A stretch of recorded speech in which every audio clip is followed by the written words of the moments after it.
देवकर पाळण चौक ते यशवंत लॉन ते ज्योतिर्लिंग सिरॅमिक या रस्त्याचे काम त्वरित सुरू करून नागरिकांना दिलासा द्यावा अशी ठाम मागणी शिवसेना उद्धव बाळासाहेब ठाकरे पक्षाचे जिल्हाप्रमुख रविकिरण विष्णुपंत इंगवले यांनी केली आहे।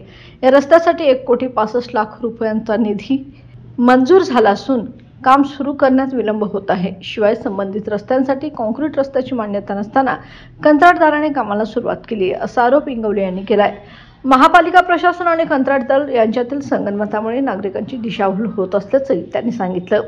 निधी मंजूर असूनही दर्जेदार काम होत नाही हा प्रकार नागरिकांच्या हक्कांवर गदा आणणारा आहे। महापालिका प्रशासनाने त्वरित आणि उत्कृष्ट दर्जाचे काम सुरू करावे, अन्यथा शिवसेना आपल्या पद्धतीने उत्तर देईल असा इशारा इंगवले यांनी दिला। कॉन्ट्रॅक्टर आणि इतर कोण लोकप्रतिनिधी जे टक्केवारी सम्राट म्हणून घोषित आहेत ते ह्या सगळ्यांच्या संगनमताने ह्या रस्त्याच्या निधीमध्ये गफलत होती। माझी स्थानिक नागरिकांना विनंती राहील आपल्या चॅनलच्या माध्यमातून, रस्ता हा चांगला होणारच, रस्ता दर्जेदार होणार, रस्त्यावर पाणी साचू नये आणि साचलेलं पाणी नागरिकांच्या दारात जाऊ नये यासाठी आज यांना शहर अभियंत्यांना बोलवण्यात आलं होतं। याची दक्षता घ्यावी, याची नोंद घ्यावी।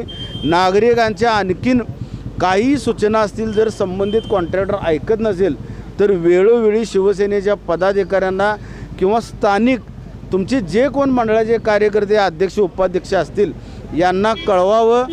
जोपर्यंत रस्ता दर्जेदार होत नाही, चांगल्या क्वालिटीचा होत नाही, तोपर्यंत शिवसेना रस्त्यावर उतरून काम करत राहील।